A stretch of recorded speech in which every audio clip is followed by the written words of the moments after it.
Hello there, good evening. This is Al24 News, streaming live from Algiers, and coming up next in our program.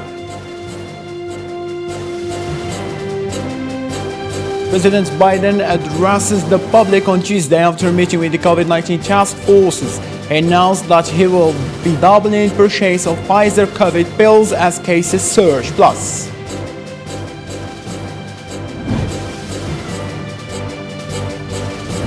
Hong Kong has reported its first unprecedented local coronavirus case in nearly 3 months.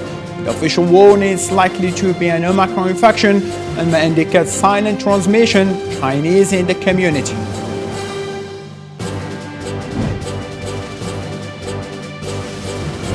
U.S. Department of Justice charged former Colombian military Mario Palacios of involvement in the assassination of Haitian President Jovenel Moïse last year.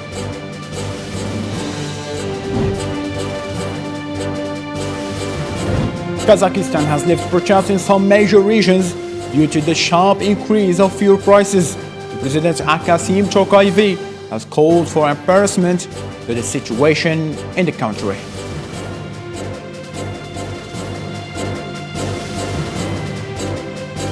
Hello there and welcome. Those were today's headlines. First, the President of the Republic, Mr. Abdelmajid Tebboune, received on Wednesday the Algerian ambassador to France, Mohamed Antar Daoud, who will resume his duties in Paris starting from tomorrow, Thursday, according to a press release from the Presidency of the Republic, as well as in the Twitter page of the same source.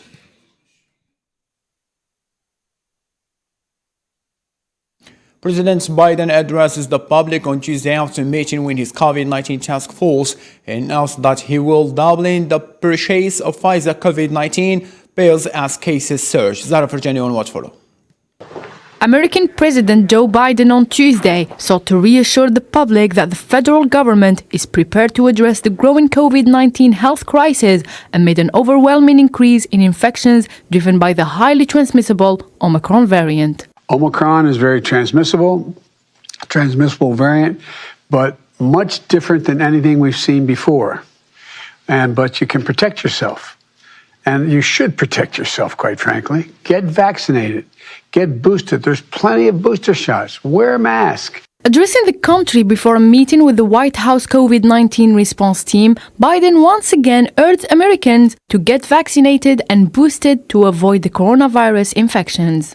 You can still get COVID, but it's highly unlikely, very unlikely that you become seriously ill.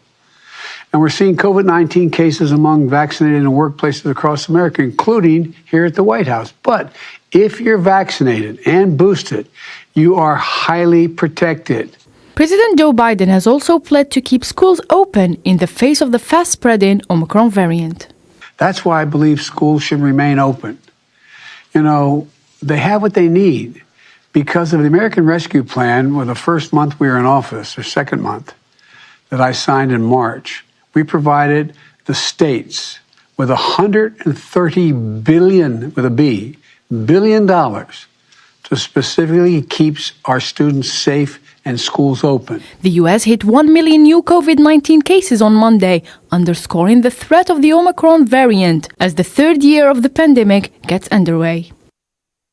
India has seen a surge in infections with tens of thousands of new cases. Over 120 deaths were reported in the last 24 hours. According to data from the country's health ministry, chairman of the National Technical Advisory Group in Immunization said that the country is clearly in its third wave of COVID-19, and the whole wave seems to be driven by the new variant. Chinese authorities imposed a strict lockdown on the central city of Yuzhou Monday after finding 3 cases of COVID-19. According to multiple news reports, the second city placed under the mass lockdown as the country aggressively pursues a zero-COVID policy ahead of the Winter Olympics. Yuzhou is the second Chinese city to be placed under strict lockdown as officials battle the country's worst outbreak of COVID-19 since early 2020. The National Health Service in the United Kingdom will face significant pressure in the coming weeks from the nationwide spread of the Omicron variant. Nabil Khazini will clarify the situation. The pressure on National Health Service, NHS in England, is on as Omicron cases continue to surge. But for now, restrictions in England are unchanged. Further restrictions, I think people have also responded very sensibly by being cautious, by accessing testing and by doing other sensible things to help to keep the virus at bay, and we will continue to monitor the data and keep it under review. British Prime Minister Boris Johnson warned that pressure on the NHS is going to be considerable for the next couple of weeks and maybe more. I think we've got to recognise that the pressure on our NHS, on our hospitals, is going to be considerable in the course of the next couple of weeks and maybe more, because there's no question that Omicron continues to surge through the country.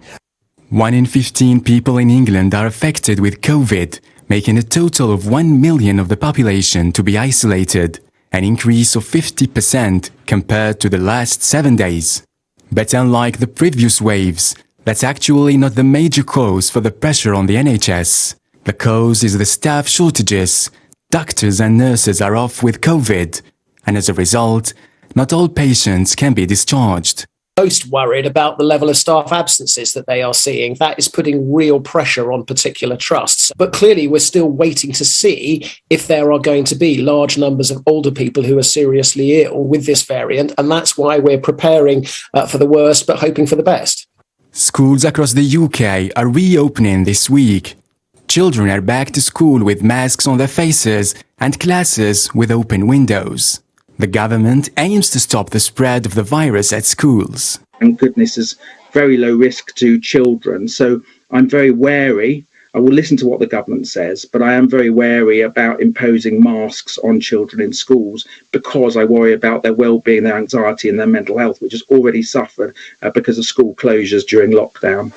Education Minister says keeping classrooms open is a priority as COVID-19 caseload surges and fueled by Omicron. But children may face merged classes amid staff shortages. Hong Kong has reported its first untraceable local coronavirus cases in 3 months, with officials warning it is likely to be an Omicron infection and may indicate silent transmission chains in the community. Health authorities have not found the case to be a close contact of known possible, or let me say non-positive cases, nor has any recent travel history. Thousands of passengers were detained on a cruise ship in Hong Kong on Wednesday for coronavirus testing after health officials linked 9 passengers to a recent Omicron cluster and ordered the ship to return after 9 passengers were identified as close contacts of an infected patient linked to a new Omicron cluster. The ship was ordered to return. More news about COVID-19 cases all over the world in this report by Islam Seed. Despite the recent spike in Omicron cases around the world, Florida has sent alarm bells ringing throughout the world as it has emerged. According to several media reports, the new disease has been diagnosed as an infection caused by influenza and coronavirus simultaneously. This has left people puzzled and sparked fears. A new COVID-19 variant has been detected in France. The variant has been named IHU, which was found to have infected 12 people living in an area near Marseille, a port city in south of France. Health officials found the IHU has 46 mutations. This is even more mutations that were found in Omicron. The cases have been linked to travel to the African country Cameroon. Over 11,000 care home workers are currently unable to work amid the spread of the Omicron strain, with staffing shortages leaving the UK sector struggling to cope with the infections, delaying hospital discharges. This has been intensified by shortages of PCR tests, delaying workers from getting test results and forcing them to isolate at home longer than needed. 390 new coronavirus infections have been reported in Tokyo, up from 151 the day before, and the biggest number in 3 months. The increase came as the daily tally reached triple digits for the second day in a row, raising fears of a 6th wave of the COVID-19 infections in Japan. Wednesday's results also marks the first time the figure has crossed 300 in Tokyo since September 26th. Hundreds of thousands of people in the United Kingdom have joined a call for former British Prime Minister Tony Blair to be deprived from his knighthood, citing his role in the Iraq War.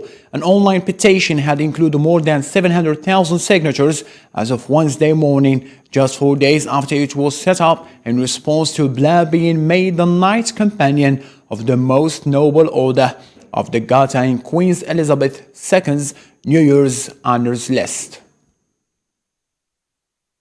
The South Korean military announced that the North Korea launched a missile into the sea, the first test conducted by Pyongyang in the new year. The Joint Chiefs of Staff in Seoul said that a statement that the missile was fired from the eastern coast of peninsula toward the sea, without giving further details immediately.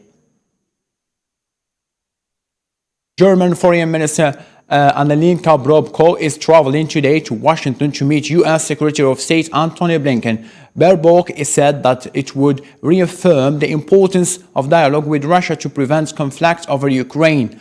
The talks will cover the full spectrum of the bilateral relations, including the situation on the Ukrainian border.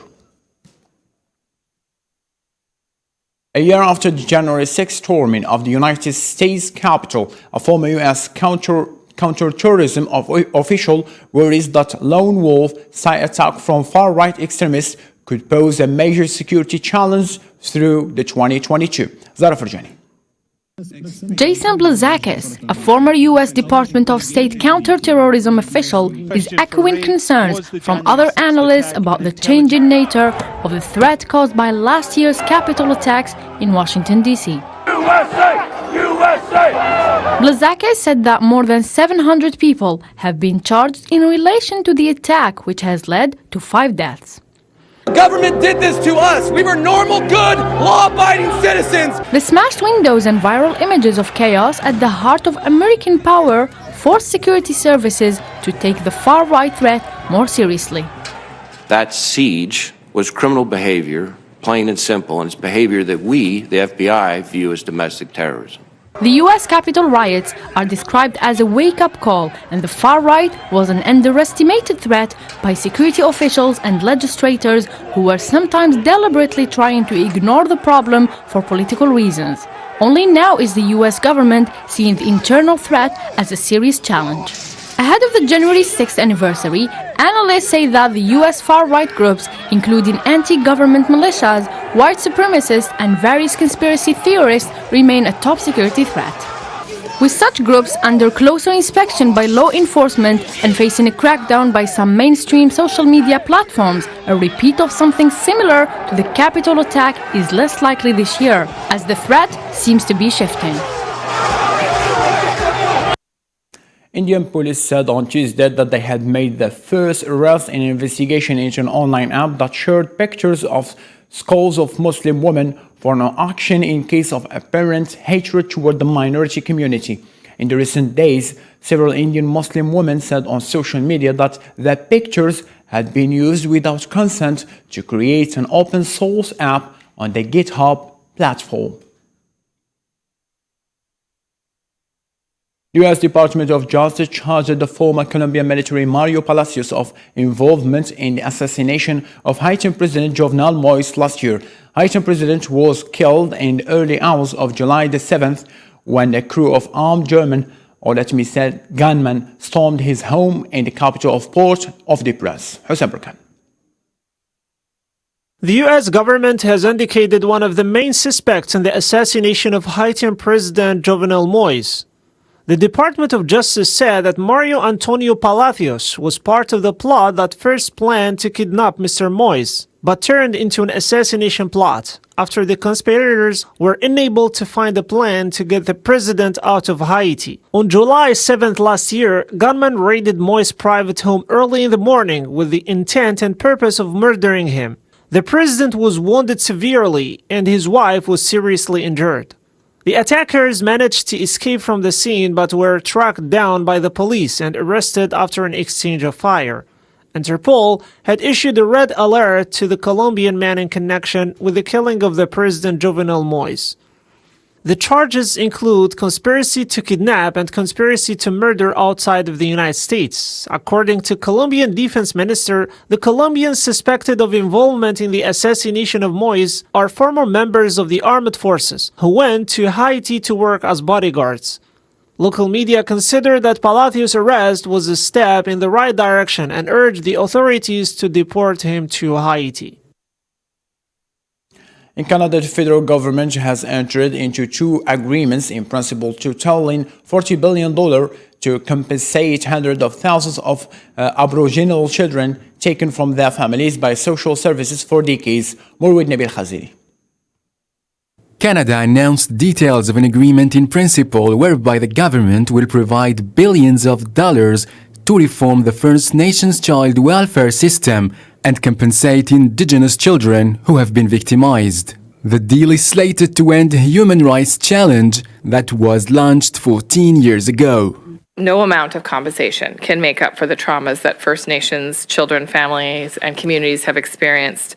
But this will begin the process of healing, and it will support families on that journey of healing. It will support individuals who have experienced extraordinary loss and harm. The agreement provides $20 billion in compensation for children who were removed from their homes between April 1991 and March 2022, as well as their parents. Another $20 billion will be used to improve the child protection system in Indigenous communities. This amount also includes funds for the support of young Aboriginal adults who have gone through the youth protection system. The agreement in principle means that the groundwork has been decided, but final details have not been made. The deal was reached on December 31st and is expected to be negotiated before the end of March. What we need to do is see the government actually implement these measures to stop the ongoing discrimination, and also really important, Todd, to make sure it never happens again to another generation of kids. According to the Assembly of First Nations, the exact number of children who will be compensated is not yet known, but expectations estimated that more than 200,000 First Nations children were impacted by the program and would be eligible to receive funds. Canada's residential school system forcibly separated Indigenous children from their families in order to assimilate them into the dominant Canadian culture and to isolate them from the influence of their own Indigenous civilization. 19 people from China's Uyghurs Muslim ethnic group filed a criminal complaint with Turkish prosecutor on Tuesday against Chinese officials, accusing them of committing genocide, torture, rape, and crimes against humanity. Lawyer Golden Sun said it was necessary because international bodies had not acted against Chinese authorities, who have been accused of facilitating forced labor by detaining around 1 million Uyghurs and other mainly Muslim minorities in camps since 2016. In an exercise simultaneous war situation, Taiwanese Air Force planes blasted into the sky on Wednesday, demonstrating the country's battle readiness despite rising military tension with China, which claims the island as its own. Before takeoff, flight crew at a facility in southern city of Chiayi, home to US-made F-16 fighter jets that are routinely dispatched to confront Chinese warplanes, rushed to get their plans ready. Kazakhstan has left the protests in some major regions due to the sharp increase of fuel prices. President Aksim Tokvay has called for an appeasement to the situation in the country, has dismissed his cabinet and declared states of emergency. Islam Seed.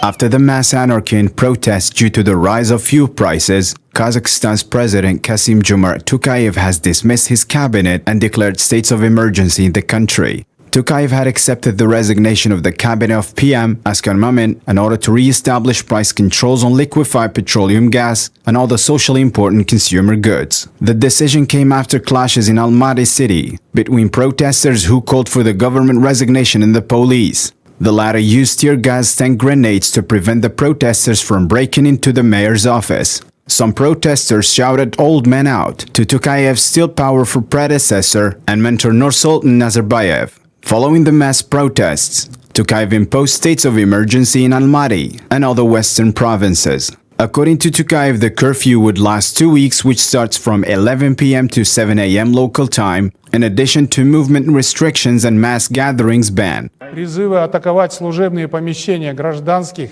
и военных ведомств являются абсолютно незаконными. Это преступление, за которым может последовать наказание.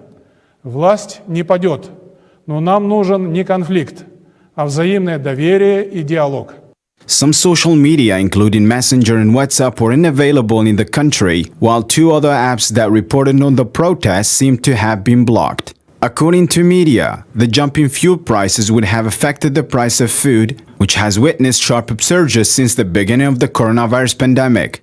In order to restore stability in the country, Tokayev had tweeted late Tuesday that authorities had taken decision to lower fuel prices. However, the announcement failed to weaken protests in some regions in the country. Peruvian prosecutors said that they would investigate President Pedro Castillo when his term expires for alleged crimes of influence, collusion, and illegal sponsorship. Prosecutor Zoraida Rivera opened the investigation case with the president of allegedly committing crimes of abuse of power and collusion.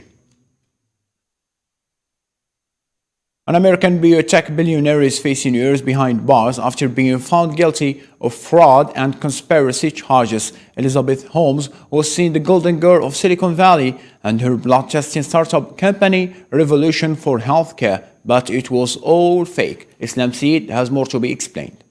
This is the little tubes that we collect the... After months-long landmark trial in California, blood testing company Theranos founder Elizabeth Holmes was found guilty of defrauding investors. She was found guilty on 4 offenses, including conspiracy to defraud investors and 3 counts of wire fraud. Of access to their own health information. According to prosecutors, Holmes allegedly lied about technology that could identify diseases with just a few drops of blood. Said the jurors in this 15-week trial navigated a complex case amid a pandemic and scheduling obstacles. I thank the jurors for their thoughtful and determined service that ensured verdicts could be reached. The guilty verdicts in this case reflect Ms. Holmes' culpability in this large-scale investor fraud, and she must now face sentencing for her crimes. She has disputed the charges, with each carrying a potential sentence of 20 years in jail. She was charged with 11 counts in total, but was found not guilty on 4 of them, including cheating the public. Holmes promised to revolutionize the healthcare industry, but claims began to crumble in 2015 after Wall Street Journal investigation revealed that its core blood testing technology did not work. Jurors were asked to consider hundreds of documents and sit through evidence from dozens of witnesses. In her own defense during the trial, Holmes admitted that Theranos made mistakes but insisted that she never intended to deceive patients or investors. Holmes was not taken into custody, but a sentencing date has yet to be set, with another hearing set for next week. A Palestinian prisoner who has been on hunger strikes for 140 days to protest being imprisoned without charges has agreed to end the deal or to end the fast after reaching a deal with Zionist entity to be released next month. His lawyers said Hisham Abu Hawash, a 40-year-old father of 5, is the latest of several Palestinians to go on hunger strikes to protest being held under administrative detention, a measure where prisoner is held indefinitely without charges or any trial. Harry Potter Emma Watson expressed her support for the Palestinian in the new post on her official Instagram account, provoking extensive backing from pro-Palestinian users and irritating in the same Zionists. The film star shared a picture from Palestinian protests, showing the phrase saying solidarity is a verb.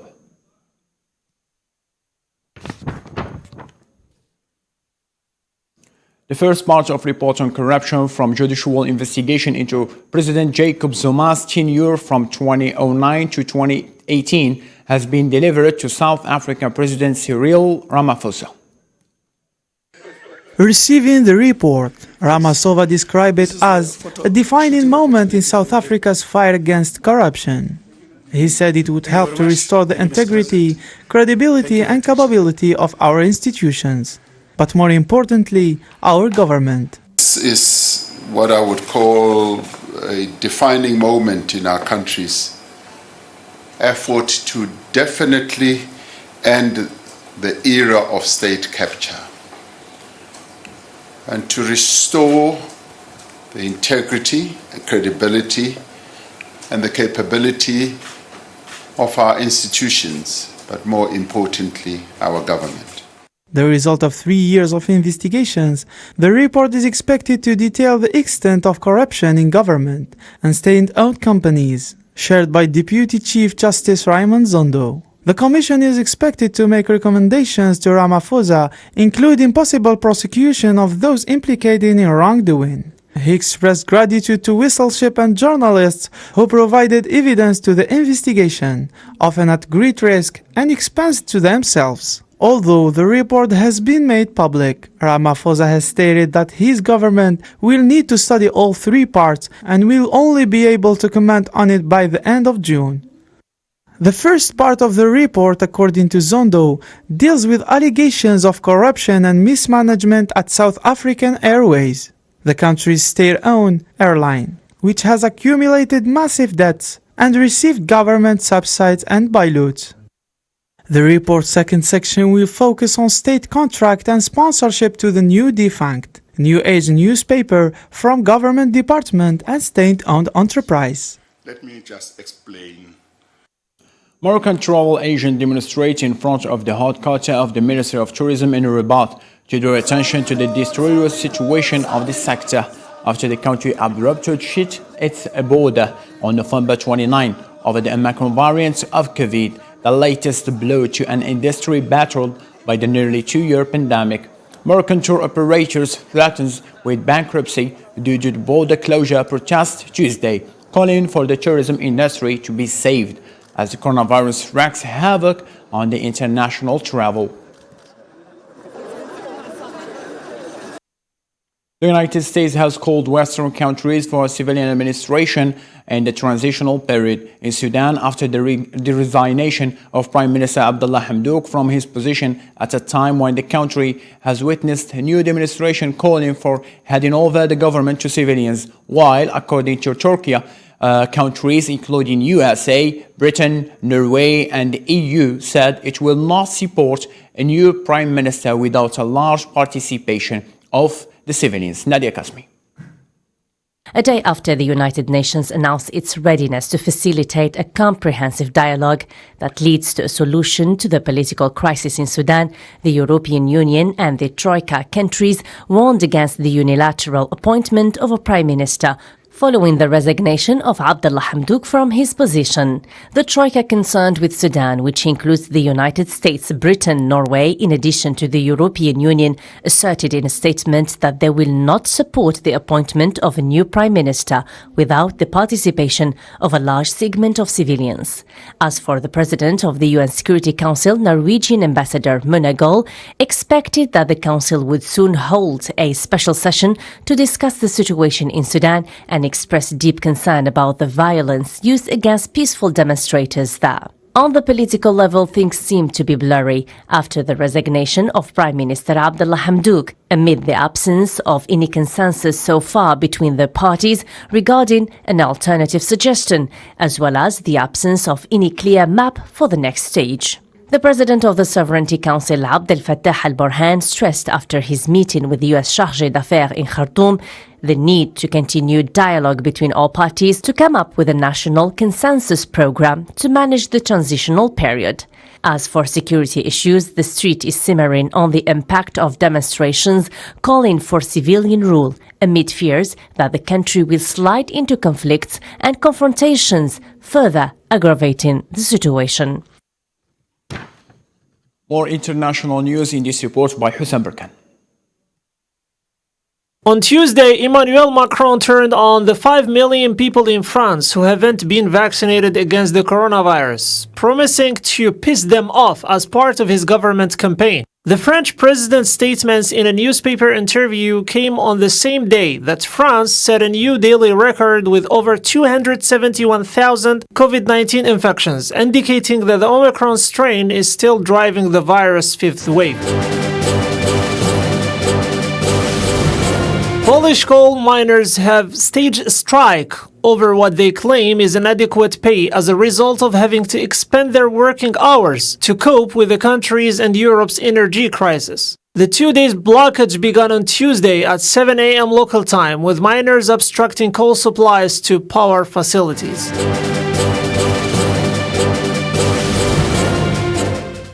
Bitcoin may replace gold's market share in 2022, according to a Goldman Sachs analyst in a research note to clients, as the price of cryptocurrencies and digital assets rise and investors become more interested.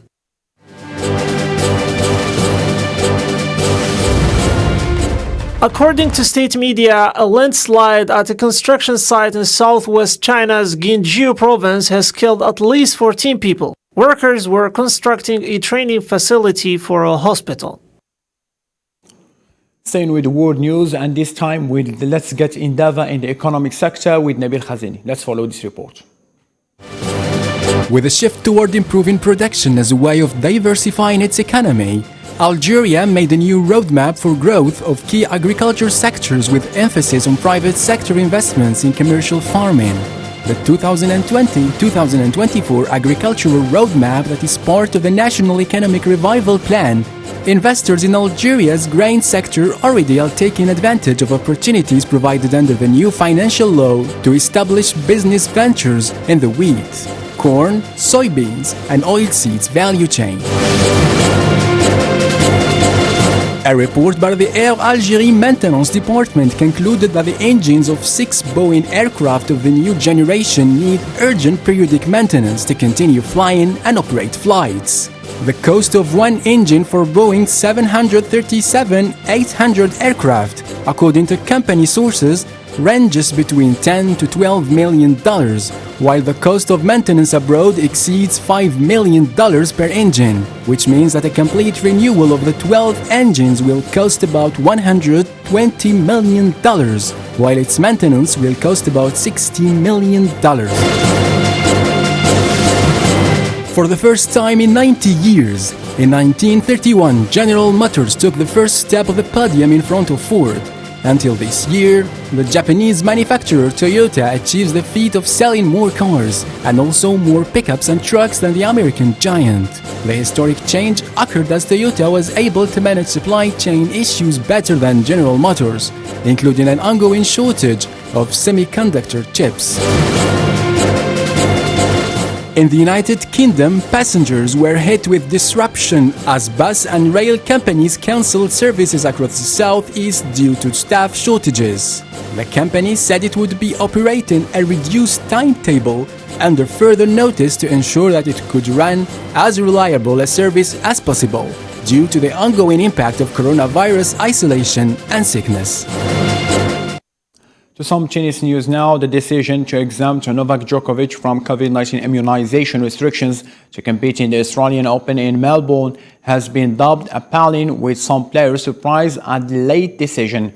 The defending Australian Open champion announced on Instagram on Tuesday night that he was traveling to Melbourne with exemption permission. To compete in the tennis competition, all Australian Open participants must be fully vaccinated or ask for and receive medical exemptions. Romelu Lukaku has apologized to his teammates and head coach. Aubameyang is almost about leaving Arsenal, and Conte is still happy with Kane's presence in his squad. All the updates of the sport news with Nabil Khazini.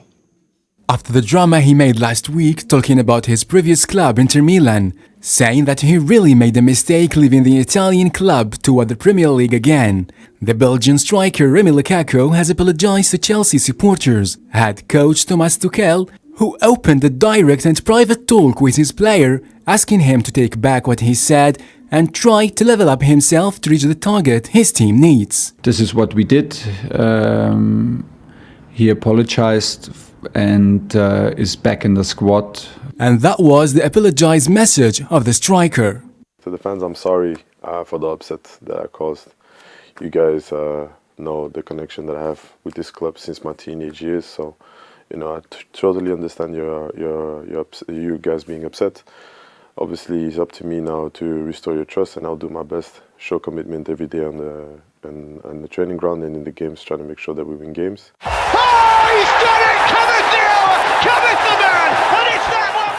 To the other side of London, Pierre-Emerick Aubameyang could be driven out of Arsenal as early as never before. The Gunners are reportedly open for any offers for the national team in the AFCON 2021 in Cameroon.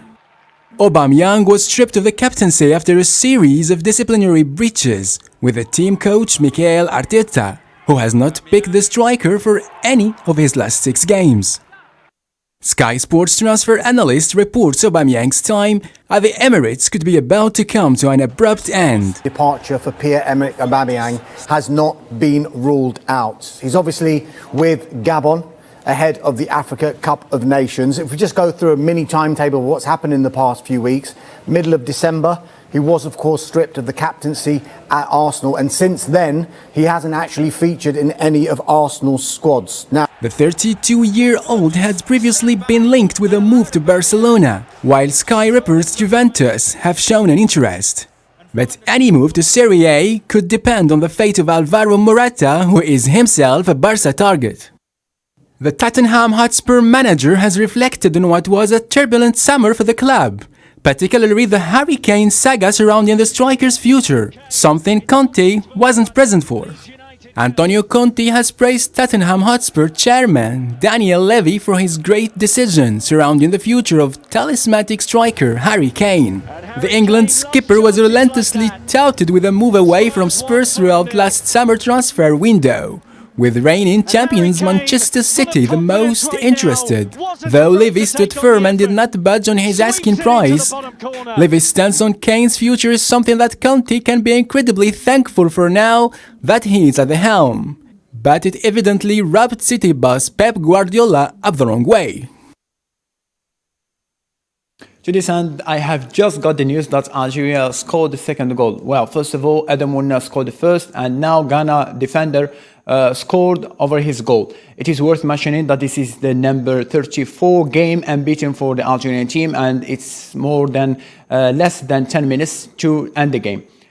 Inshallah, we will win, and this is a preparation for the African Cup of Nations. And to this end, let's have a reminder for our main stories.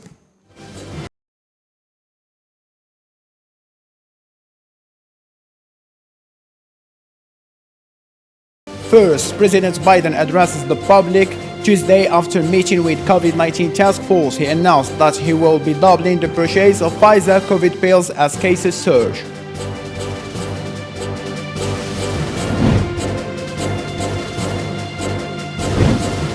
Hong Kong has reported its first and traceable local coronavirus cases in nearly 3 months, with official warning it's likely to be an Omicron infection and may indicate silent transmission chains.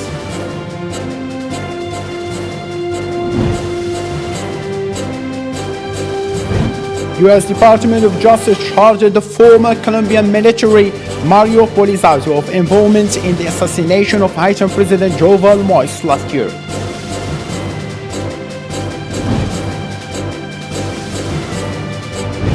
Kazakhstan has lifted protests in some major regions due to the sharp increase of fuel prices. The President Aksem Chakayevay has called for appeasement to the situation in the country.